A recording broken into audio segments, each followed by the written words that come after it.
So we are heating up a little bit here. We're still in the laws of Maimonides, the laws of neighbors. And till now we were discussing various laws of how neighbors share the usage of the property. Now we get into another complication, and that is what happens if one of the neighbors wants to use his property for commercial business. And of course, it's always a balance between the rights of the neighbors to have peace and quiet and not to be disturbed versus the right of the landowner, the person who wants to use his property for commerce, to be able to use his property as he sees fit. And so that's the beginning, that's the segue into the discussion that later broadens not just to what members of neighbors in a courtyard, as we discussed the way they lived. They had a few homes in one courtyard, and the courtyard was shared space. So once we discuss the ramification, the conflict between commerce and the neighbors within a courtyard, then we move to the broader question of could the people of a city, or could the merchants of a city, could they restrict who has the right to do buy and sell in that city? On one hand, they want to protect their own members of their own city. On the other hand, if you restrict commerce, you're harming the other people of the city. So that's the balance that the Talmud is dealing with. I think it's fascinating that really we're seeing the same questions today, questions of fair trade, questions of protectionism, questions of should you allow people from other countries to come in and compete or protect your own workers. So I think it's just fascinating to see that we're in 2000 and what are we in? Who knows? 2021, and we're dealing with the same questions, literally the same questions that the Talmud was discussing all those hundreds of years ago. What's interesting to me here is that we're going to read Maimonides, but Maimonides only gives us some information, and I'm going to point out that there are other people who disagree, and not necessarily disagree, but they add details, and that gives us a broader question, a broader perspective, and then we will see where Maimonides tries to draw the line, because again, if you're here and you want one extreme or the other, you're going to be disappointed. I'll tell you that right now. It's 10:06. Have a wonderful day. No, you can sign off. No, I'm kidding. My point here is that it's about finding a balance, and I'm not going to say that we have the perfect balance for today's economy, but for that economy, the Talmud is trying to find the balance, and the Talmudic commentators, including Maimonides, are trying to find a balance, applying the Talmudic regulation as well. So there's a lot of nuance here, but I hope everybody will chime in and tell us how they feel about this, and we'll get some good discussion. So that's all by way of introduction.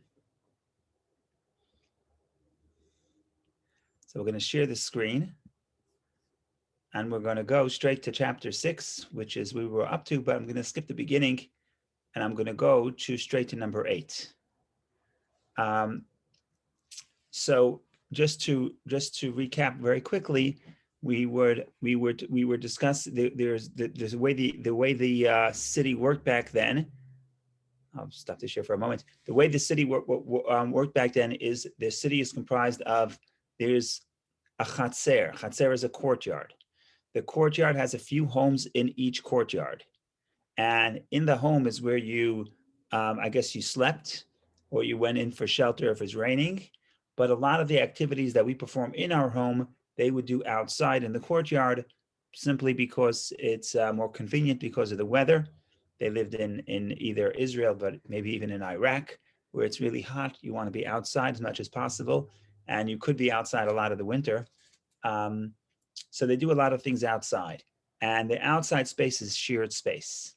Now, that's what we discussed at length. Now you have, in addition, you have that the multiple courtyards, the multiple homes in each courtyard, multiple courtyards are in the same, what they call mavoi. Mavoi is an alley. In other words, it's the same street. It's like, think about it as a cul-de-sac, but instead of many homes, you have many courtyards. So they call that mavoi hamefulash, a closed off alley. In other words, it's the alley. It doesn't take you anywhere. It only takes you to the courtyards. If it's a full street, that it's not a dead-end street, but it connects to another street, then the laws change because it's not sort of the private domain of these courtyards. So when he's going to say alley here, he means that there's a street, a closed-off alley, in other words, a dead-end alley, a dead-end road, and there are multiple courtyards.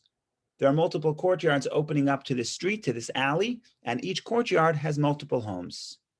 So that's just the set. That's just the setting. If you have any questions about that, please jump in because that's foundational. Okay. So now we go to number 8. So let's read a little bit. The inhabitants of a lane can compel each other to prevent a tailor, a leather craftsman, or any other craftsman from opening a business in the lane. In other words, I'm a member. I'm in my courtyard, and I say, well, I want to become a tailor. So I'm going to open up shop, and whoever wants to come in can come, and I'm going to try on their suits and try on their skirt, and I'm going to be a tailor. So the Talmud says, 1 second, the other people of that courtyard and of that lane have a right to say, we don't like the additional traffic. So if you want to open up a shop on the avenue, go buy yourself a stand in the avenue, in the marketplace. Later, we'll see, there's another discussion later in the chapter, the future chapter is that they can stop the person from doing his work in his courtyard, if it makes noise, but that's a later discussion. Now we're talking about opening up a shop. Someone in the courtyard wants to open a shop, and he says, "Look, it's my house. I own the house. I want to use this courtyard to have a shop." So the Maimonides quotes the Talmud. You can't stop other people. You could stop other people from opening up shop. You could stop people. The neighbors in the courtyard or the neighbors in the alley could stop someone from opening up a shop, a tailor or a leather craftsman, etc., because they don't want too much noise. But now here comes the caveat. Go ahead, Vicky. Well, maybe you're going to talk about it. I have a question. What if the tailor will open a shop inside his house? It's also going to add the traffic. So that's the point. I could stop you from the house as well. The traffic, they could stop the traffic. That's what 8 seems to be saying.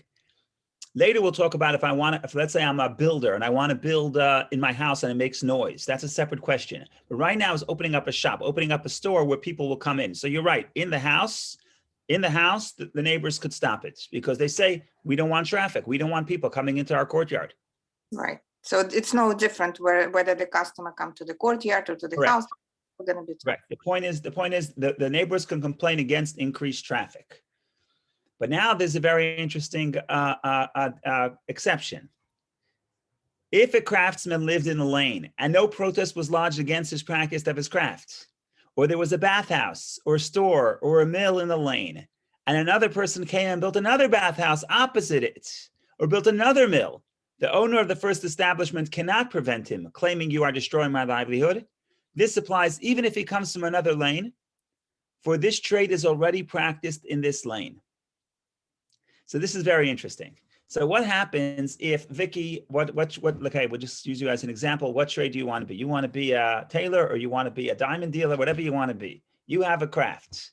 And you're selling in your courtyard. I show up and I say, okay, I'm in this courtyard. I set up shop and I say, you know what? I'm also going to sell. I'm also going to be a tailor in this courtyard. So then the people complain and they say, 1 second, we have increased traffic. So they can't stop me with this claim of increased traffic. Why? Because they already allowed somebody in. So once they already allowed somebody in, then somebody else can come. They can't say, well, we like Vicky. She's the exception. Too bad. Once they allow one person to open up shop and increase traffic, then they lose that claim of we want to restrict the traffic, and anybody else, and this is the big news, even from a different lane, can come in and open up open up shop. But now we get interesting. Now we're going to talk about protectionism. Could somebody from another city come into this city, or could they restrict him? This is where we get a little exciting. If, however, a stranger from another city comes to establish a store next to a person's store, or a bathhouse next to this person's bathhouse, they can prevent him from doing so. So the first statement says, okay, if you're a member in the city, you can open up shop. Again, provided you're not running into the problem of increased traffic. So that would mean either the neighbors don't care, or the neighbors already allowed one craftsman, so it's already a commercial zone, so then they can't stop another person. But in the beginning, we say from another city they could stop. The merchants of this city could stop a merchant from another city from coming in and creating and competing with us. Don't get so nervous yet, because there's a very important exception, and I think this is fascinating. If, however, he pays the head tax of the king together with them, they cannot prevent him from establishing his business. Okay, so now here's the question. This is a very important question. We'll talk about later in the detail, what do we mean by the head tax of the king? But what we're saying, first step, what we're saying here is as follows. Let's say I'm a stranger and I come into town and I don't pay taxes in this town for whatever reason. So then we say, you don't pay taxes in the town, you're not a member of this town. And the people could prevent you from doing business in town. Again, we'll see that there are exceptions, but that's what the Talmud says. Why? Because we want to protect our own people. However, even if you don't live in this town, but if you are paying taxes in this town, so by paying taxes in this town, you are a member of this town, you're benefiting the population, and therefore nobody has the right to prevent you from establishing your business in this town. So I see this as sort of a compromise. Do we want to protect the merchants against outside competition? To some degree, yes. Could they stop anybody from coming in? Well, it depends. If he's an outsider not participating in the tax burden of the town, then they could stop him. If the person is participating in the tax burden of the town, then they cannot stop him. Now becomes a very interesting question. And let's just show you the nuance, how not everything can be stated, and there's big debate here, is the question is, what does it mean that he pays the head tax of the king? Just to explain, do they have to pay the federal tax or the local tax? In other words, for example, let's say we live in America as an example, and you want to take this idea, and you say anyone who pays federal taxes can open and operate anywhere in the country, okay? That's much less protection for the local population than if you say anyone who pays the local tax, because the local tax is benefiting the local population much more directly.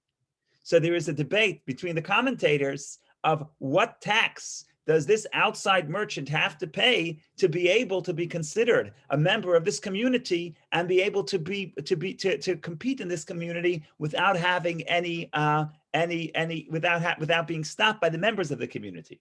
And it's just fascinating that there's two approaches. One approach is if they're paying the tax of the king could be the king of the whole land.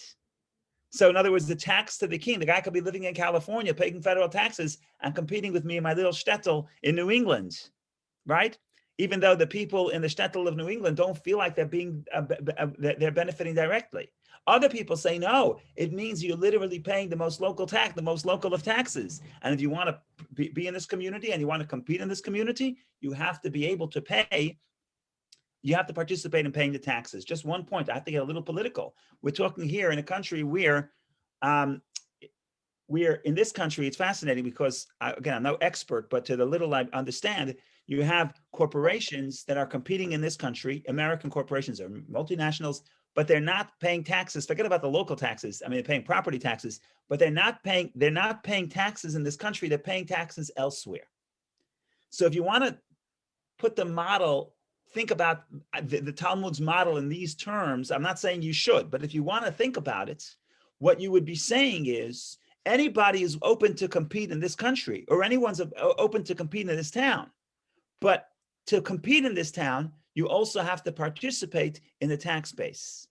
And therefore, if you're paying taxes offshore, then maybe there should be some restriction. Again, I'm not saying this is perfect for the global economy, and I'm not saying today there are other ways, but remember, the economy back then was so much more localized. If somebody's competing and puts you out of business, you don't have really options to go online and become a merchant in Amazon, right? So the economy is different. So I'm not saying exactly we have to apply everything perfectly from that economy to this economy, but it's interesting to me how the Talmud is trying to find a balance between the rights of the individual merchant and the benefit of free trade, because it benefits everybody in the town to some degree. And the balance that the Talmud is finding is, are you participating in the tax base. Again, to some degree, federal tax, local tax, depends who you ask. But the point here is to benefit from the rights to do business here, you have to participate. You have to be a member. You don't have to live here, but you have to participate in the tax burden. I thought that was absolutely fascinating. Again, finding the balance. Could we replicate it to today's economy? Today's economy is much more complicated. I'm not saying we could or we should, but the balancing of the values and seeing the full picture and seeing everybody's interests and trying to find some sort of compromise, not saying it's the perfect compromise, but trying to find some sort of compromise is what the Talmud is trying to do, and followed by Maimonides codifying the Talmud. So that's point number one. We have more to say on this halacha, on this law, but that's point number one. If anybody wants to comment or question or disagree, now is the time, because that's what Talmudic study is all about. If you're just going to listen, then it's not going to be any fun. Rabbi, Yes. does anybody say both local and king? You see, it wasn't that divided. It seems like back then it would be if you're paying local, it wasn't so organized like today. You have federal tax and state tax and property tax. It was basically depending on the power structure of that region. So sometimes there was a king who had a lot of land, who didn't care about the individual towns, and just had a specific tax on all the inhabitants of his land. He didn't really care about one specific town to the other specific town. So in that sense, if that's the tax being imposed, we say just because you're paying to an overarching government that is not specific to this town, the people of this town could say, if you don't live here and you're not paying for our schools, have a nice life, right? Remember, it's also different that taxes then didn't mean necessarily. Okay, so, but other areas, the leader was very local. So the mayor was the one who taxed. It depends. So it's hard to know that it's not like there was a setup today that there were multiple tiers of taxes, and then your question is, what happens if you're paying one, not the other? It seems to me that in Talmudic times, but even post-Talmudic times, there are different regions which has a different tax structure. And the point here is, some people say, as everyone understands, that if you're paying to the local pie, in other words, if the local people control the tax base, or the local government controls the tax base that this outside merchant is paying into, that's much more of a reason to allow them to be considered a member of the town, because you're paying into the local pots.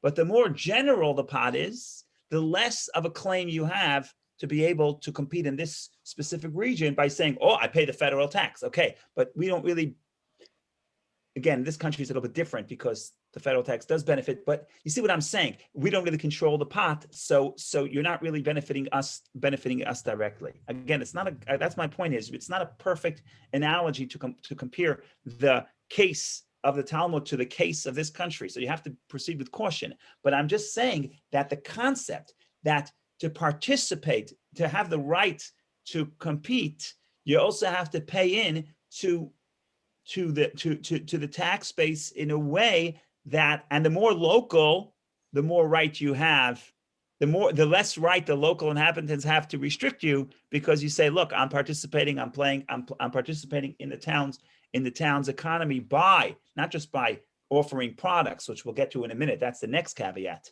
But I'm also participating in the tax base, and that itself considers me a member of the town, and will not allow you to restrict me, even though I'm not really a member of the town. I have one house in Utah, my second house in California, but it doesn't matter. I'm paying the local tax base. Rabbi, how does marriage play into this? Marriage, the guy goes to shul, and they give him an aliyah. And they say, what's your name? And he says, my name is Sarah. So you say, Sarah, isn't that a woman's name? He says, yes, but all my real estate holdings are my wife's name. That's a joke. How does marriage, again, so that's a good question. So if you marry someone who's local and you're not paying the tax, but she is a local, so write it on her name. That's what you should do. Get a good tax attorney.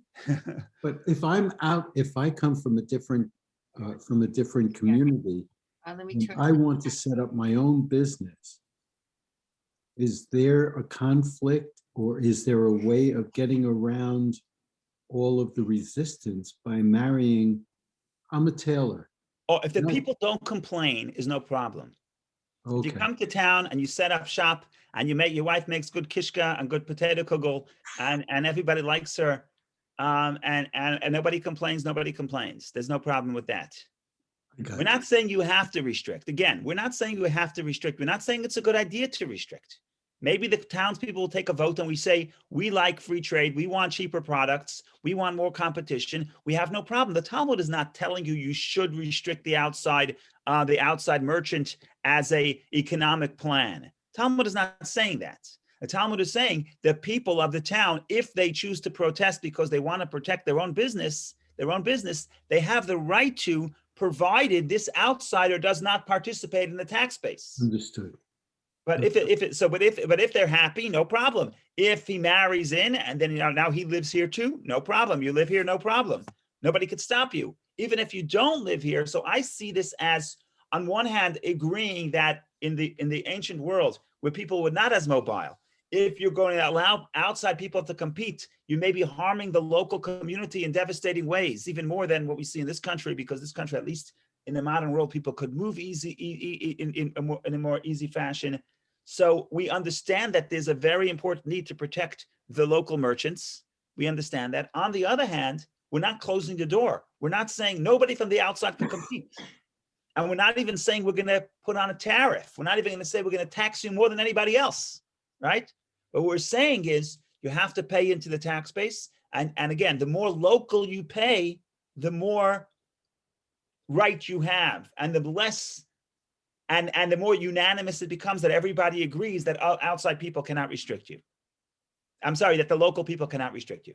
So again, like I said, to me, what's interesting here is not necessarily the actual solution. To me, what's interesting here is that the problems that we're dealing with in the Talmud in the 5th and 4th and 3rd century is exactly what we're dealing with in the 21st century.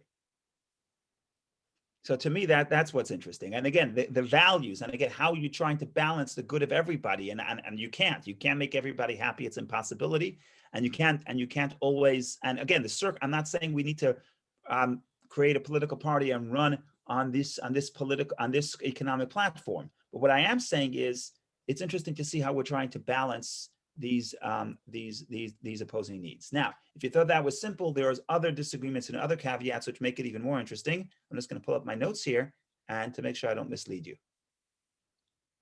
Rabbi, can I ask you a quick question? Yes. I don't fully understand how it's done practically. So for the foreign trade, where it's going to take place? Because if you don't own a property, you don't Okay. that's how it's going to be done. Okay, so let's deal with this in a minute.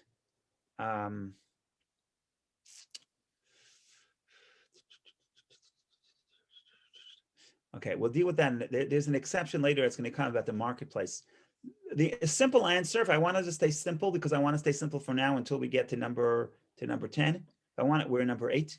The simple answer is very simple. There is a store, right? There's a business district in town or in this alley, right? And there's a stand in this alley where people come and sell.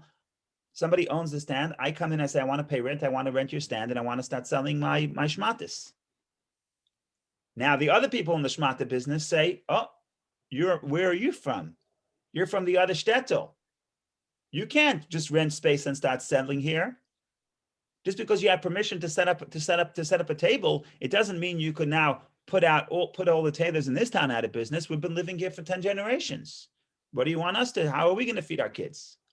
Right? So therefore, even if you get by the problem of where you're going to set up shop, that's a technical problem. You set up in the business district, you rent a store, whatever the case is. But now you'll see there's an exception to that also in the big marketplace. But for now, that's the answer.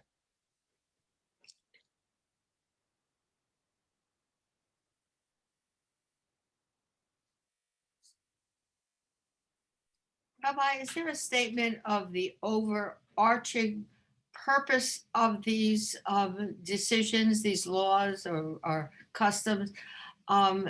Because, different societies have different value systems. So how is this what is the statement that is going to guide these decisions, which are going to change as circumstances change? Correct. That's a very good question. And it's interesting to say that if I were putting these laws, remember, we're studying Maimonides. Maimonides is a codifier. One of the things the codifier has to do is he has to put different laws in different categories and find a title. Now, if I asked you how to title this Talmudic section, so you saw my title this morning: free trade, whatever else I put in there, free trade versus protecting local business owners. Where does Maimonides put it? Maimonides puts it in the laws of neighbors, which is very strange. Neighbors, we're talking about business interests. What are we not talking about neighbors? So from Maimonides' perspective, this is my theory. From Maimonides' perspective, what's the value we're trying to achieve? The value we're trying to achieve is that people living together should see each other as, in some sense, a living in peace, friendship, and almost like a partnership. If we're all living in this town together, in some sense, we're a partnership. And therefore, if somebody from the outside wants to come in, we could stop him unless he comes in. How do you come in? You don't have to actually move here because we can't expect you to live in all 50 states, but you have to participate in the pool. The way I see it is we're trying to create a scenario where the people living in a town feel themselves as close, feel themselves as neighbors, feel responsibility to each other. That's what I think. Now, the problem with the Talmud is that it doesn't necessarily, it's not codified, it's more of discussion. So it doesn't necessarily, it says the laws and doesn't necessarily articulate the overarching ideas. So it's left for me and you to try to figure out, to try to deduce what are those overarching ideas. So if you have another one, I'm completely open to accept it, and I'm not going to be offended if you offer something else. I'm joking. I will be very happy if you offer something else. But that's a very interesting point. Very interesting point is this begs the question, what are we trying to achieve here? Are we just trying to achieve what's the best way for a commercial system? Probably not. That's probably not what we're trying to achieve here. What we are trying to achieve here is how to get people to live together and take responsibility for each other and worry about their neighbors in a way where, on one hand, it's not socialism. It's not that there is private property and there is commerce and you allow people to be successful and compete. On the other hand, you cannot just say, well, some people are going to suffer, and therefore we don't have to worry about the bottom 20%, right? So there's some responsibility toward, if you see that this competition is bringing blessing, but it's also harming the local people, then you have to ask yourself, local merchants, what's the balance we're going to draw? And the balance is never extreme. It's never, you can never come in, or there's no regulation at all. Rabbi, the balance is always, there's a way to get in, but you have to participate in the benefiting for the town. That's the way I see it. Again, I could be totally wrong on this. the balance always seems to be moving depending on circumstances and what's happening. That's for sure. That's for sure, because you cannot, this is when it comes to law associated with the economy changes. So the laws are going to change. That's for sure. For sure, the laws are going the specifics of the laws change. Absolutely. A lot of what's going to happen, Maimonides classifies as minhag medina. A lot of this is classified as what is the local custom. If a local custom changes dramatically, the law is going to change dramatically. But if I'm sitting here in 2021 and I'm reading these laws, I'm not just reading to know what to do. Am I allowed to open up a store next door to yours? That's a detail. My real question is, what are the things that I have to think about when I want to think about what does it mean to live with a neighbor, to live with other people in a little town? What is our relationship? What do I think about? Whose values am I who am I supposed to protect? Is everybody the same, or do I have more responsibility toward the merchant from my own town? So do I care more for my local business or for Walmart? Okay, so again, I'm not telling you what the answer should be, and should you allow Walmart to compete and tax them how much? These are details, but the questions of what questions am I asking, that's what I personally take away from this discussion. Okay, Rabbi, yeah, it just seems to be a dynamic combination of morality, economics, and and psychology. Absolutely. And it's constant, it's like a living thing that's constantly altering, but the dynamics are always the same. But I agree. It's constantly changing, right? What do they say? Things are always changing, but they always stay the same. It's always changing, but if you open up any story in the newspaper that's about the economy, you're going to see this exact tension. Mhm. How much are we protecting the rights of the local workers? How much protectionism do we want? Do we want tariffs? What do we want to tax people from other countries?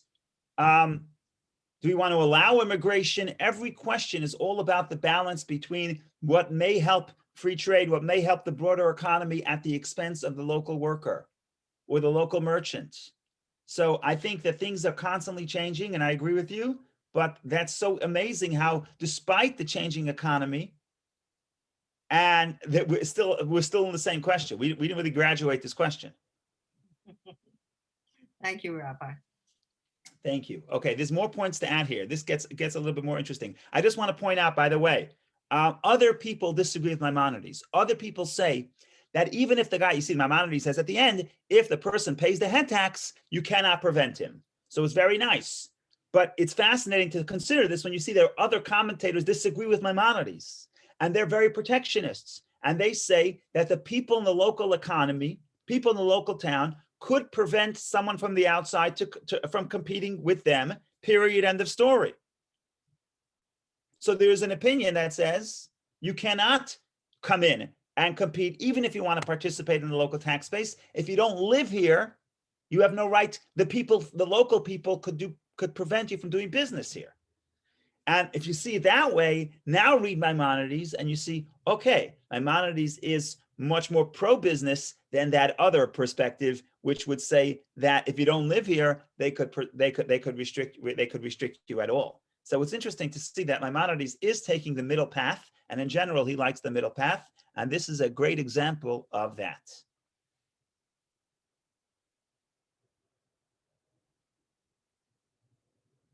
Okay, let's get to another question. But for the other question, I'm going to go through 9 quickly. Here you see some practical advice and some nepotism toward the Talmudic scholars. And that's 9. But then we get to 10. I want to read 10. We have about another 10 minutes, but I want to read 10. I want to talk about the 2 exceptions, which becomes fascinating, which may change the whole picture here. When perfume merchants travel from city to city, what's a perfume merchant? It's not a perfect translation. Rachil is a peddler. When perfume peddlers travel from city to city. So in other words, these are not people that are setting up shop, but they're peddlers. They go to your house. I don't know where you come from, but when I grew up in Brooklyn, there was a guy who would come once a month and knock on the door. They would let him in, and you'd make the order, and he would come and deliver his stuff. We had peddlers even when I was growing up. Even though I come from this country, I don't come from the shtetl, we still had peddlers. In any case, when you have perfume peddlers traveling from city to city, the inhabitants of a city may not prevent them from selling their wares, for it is one of the ordinances established by Ezra. Ezra was the leader of the Jewish people when they came back to Israel in the time of to build the second temple. So Ezra established for these merchants to travel in this manner so that perfume will be easily available for Jewish women. In other words, what we're saying here is that there's a benefit. A peddler brings something to your door, and this is something that was considered valuable, so that's an exception to the rule. They may not, however, establish a fixed place where they sit and sell their wares unless the inhabitants of the city consent or they pay the local tax. If, however, the merchant is a Torah scholar, he may establish a fixed place whenever he desires. This is an exception for the Talmudic scholar. Basically, the idea here is the Talmudic scholar, we want to allow the person, instead of the peddler having to go to every door, it takes too much time, you're taking him away from the studies. So if he's a Talmudic scholar and a peddler, he could set up one place and everyone can come to him if they so choose. Okay, I really want to get to 10. When merchants bring their wares to sell in the cities, the inhabitants of the city may prevent them from doing so. So again, we're talking about a merchant from another city not paying taxes not paying taxes to this country, to this city. So they're not participating in the tax base. And what we said up until now, if you're not participating in the tax base, the local people could block them from selling in this town. If, however, they would sell their wares only on the market day, they cannot prevent them, provided they sell their wares only in the marketplace. They may not, however, go from door to door selling them even on the market day. What's happening here? What's happening here is as follows. Let's say you're going to a big town and there's a market. The people of the city cannot stop an outsider from selling in the market. Why? Because the market was not designed only for the people in the city. The market was a magnet to people from all kinds of towns. So think about it. Let's say there's a market in Greenwich, but who comes to Greenwich Avenue? People from the entire county. If that's the case, the people of Greenwich cannot stop a merchant from outside from selling in this designated market area, because what are you going to say? I am not a member of the Greenwich, so therefore I can't sell to the residents of Greenwich. Yes, but the customers of the market are not the residents of Greenwich. It's a general market from the people from the entire county or state. If that's the case, we can't stop the merchant from selling in the market. You can't go to other areas of town. You can't go from door to door. You can't sell outside this designated market. But that's the idea. The exception is because the market is a magnet to people from all over. So if the customer base is from all over, then the merchant base can be from all over. That is one point. That is one point. Now I want to say a very interesting discussion. So when is a merchant a peddler? When is he a merchant who wants to sell from door to door? A peddler is if you sell from door to door. But a merchant wants to sell from door to door, therefore he's a peddler. Oh, so one second.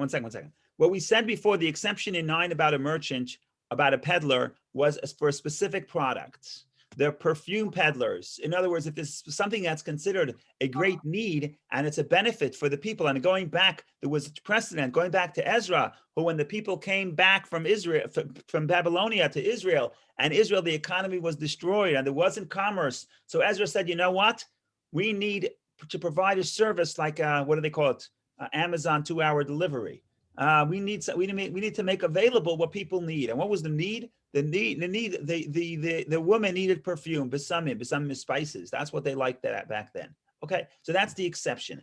But if you're going to sell anything else, you can. If you're going to come and you're going to sell shoes, just because you're a peddler, again they could stop you. Again, what we're saying here is what number 10 adds that we didn't know before, because that was related to Vicky's question. That's why I said, Vicky, hold on to your question. Things may change. But in 10 is if you're selling in a market that draws, specifically in a market that draws from the broader area, then, and the customer base is not directly from this town, then the local merchants can't stop other people from coming in and selling. Because what are you going to say? I'm not from Greenwich, therefore I can't sell in the Greenwich market. Yes, but the customers of the Greenwich market are not from Greenwich. It's from the broader area. So if the customer base is from outside, then the merchant base can be from the outside as well.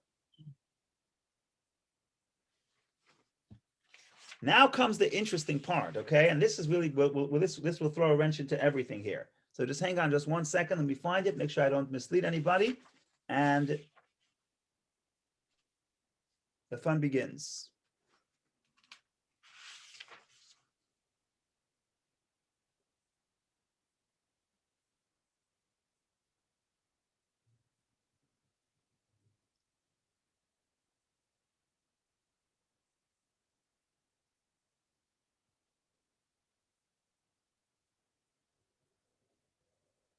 Okay, the good news is it's a very relevant question.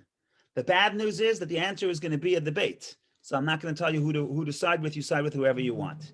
Now the question becomes, what happens if the outside merchants, till now we're talking about the outside merchants want to compete, the local merchants could stop them. Again, unless there's a marketplace that draws from the broader population, unless they pay the local tax. Let's assume they don't pay the local tax. So the general case is the local merchants could stop the international merchants or the merchants from another town from entering this town and setting up business in this town. Okay, now comes the big question, the $1 million Walmart question. What happens if the outside merchant is selling the same product for cheaper? Oh, now it's not just a question of you want to protect the local merchants. What about the local residents who want a cheaper product? So now it's not that the outside merchant is selling. The outside merchant is selling something for the same price. The outside merchant is selling something for cheaper. Now, the reason why this is in the comments, not in the Maimonides, because it probably wasn't so common then. It wasn't easy to sell a product, make a product in China and sell it for half the price. But it's fascinating that more than 1,000 years ago, this question comes up.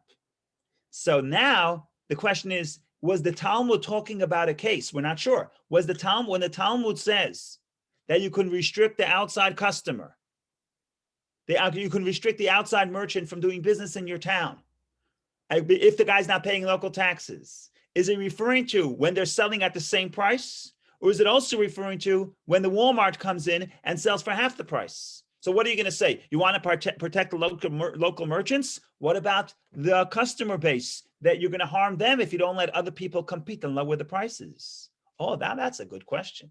That was worth it to sit around for a few minutes to get to.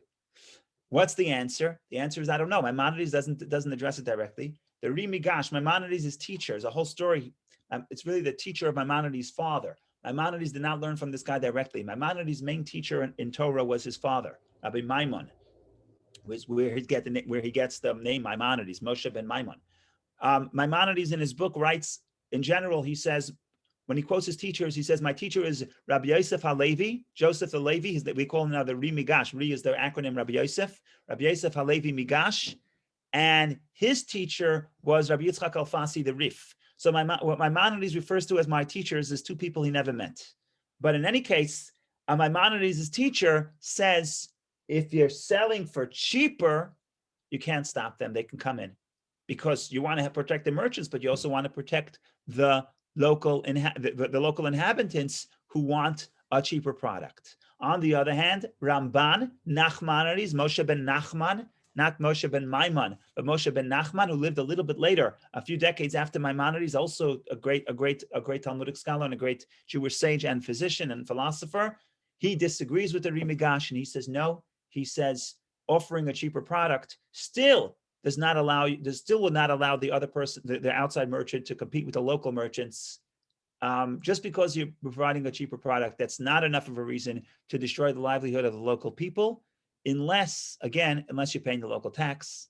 So what I see from here is that the questions of the 5th and 6th and maybe even the 10th and 11th and 12th centuries are the exact same as the 19th, 20th, and 21st centuries. So it's fascinating. Bottom line is, we have to try to take everything into account, all the concerns, and we have to try to find a solution that will never be perfect, will not satisfy everybody, but at least we know that we're thinking about the needs of everybody, and then we make a decision. But at least we know that these are the values we have to balance. So for me, this was absolutely fascinating, because, like I said, this could be the stuff for a debate in a presidential election in the 21st century, and we have been talking about this for almost 2,000 years now, at least. So thank you for joining. Thank you, Rabbi. It's been fun for me. I appreciate you joining. And any questions, comments, please share. Otherwise, we'll see you at another time in good health. Tomorrow is the prophets. Thursday is the Parsha. Friday is Hasidic philosophy, and the show moves on, and the excitement continues. Thank you. Thank you, Rabbi. See you tomorrow. Have a wonderful day. Good day, Rabbi. Have a wonderful day. Thank you. You too.